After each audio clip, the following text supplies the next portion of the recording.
enjoy it because it's seasonal, so it's not year-round, so you can almost plant and do your thing and then obviously market it once it's ready.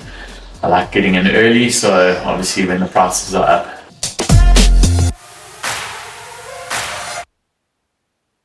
How healthy they are. They're not getting informed enough, hey?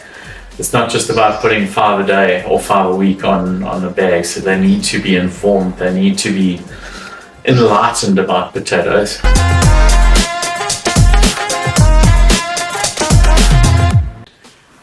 Paying for my farm, generation 0, so I didn't inherit the farm, and yeah, obviously paying the day I paid for the farm was quite a relief. Obviously with interest it's very difficult to get into farming or buying land actually in South Africa even 20 years ago.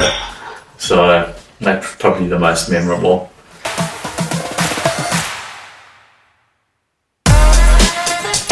Chips, definitely. There's no doubt about it.